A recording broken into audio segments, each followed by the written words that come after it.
What's coming together here is a really horrid combination that nobody really ever wants to talk about, which is the intersection of race and sexual predation. And let's be honest that actually a lot of this is bringing those two things together in an unpleasant way. The issue about the grooming gangs inquiry is very straightforward. The government clearly never wanted these two things to be put together. And I suspect that their big reason for not wanting those two things to be put together is that much of this took place in areas which are run by local Labour councils, and that the authorities who ought to be watching over this, stopping it, monitoring it, and all of the rest of it were controlled by those councils, and they did nothing. As I make the point I make in my piece today is that this particular phenomenon is not like other kinds of child abuse for a number of reasons. Number one, scale. Most, child abuse rings, even the big ones, you're talking about a few children, maybe a dozen.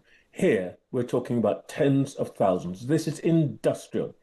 Secondly, the issue about who the children are. This is a horrible way to put it. You kindly said I'd been at this a long time. I'm afraid much longer than you think. I won a Royal Television Society award for a film on paedophiles back in 1988, 37 years ago. It was the first award I ever won. And the reason I had to spend a week sitting interviewing paedophiles in a darkened room. It's one of the most loathsome experiences of my life, but I learned some things.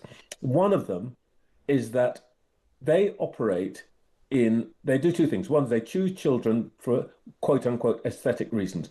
In this case, the grooming gangs, these children are chosen because of their race. They are chosen because they are white and because they are outside the community of the groomers.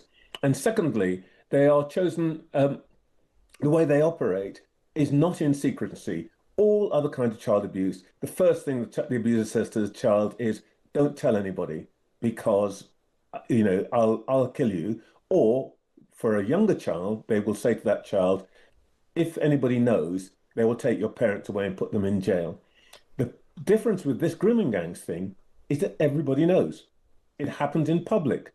The girls are but first attracted usually by young men from within those communities, flash cars, cigarettes, they give them drugs, all the rest of it. And the girls, and I did, as you said, this film 10 years ago, and what the girls tell you is, this is my boyfriend, because they think that's what's happening. Only later do they discover they're hooked on drugs, they need the alcohol and all of that, and then they're passed around amongst older men. So this is just completely different. And the other thing, which I think really makes it different, and brings us back to, if you like, the horror of of narrowing the inquiry, is that these people know that they are protected.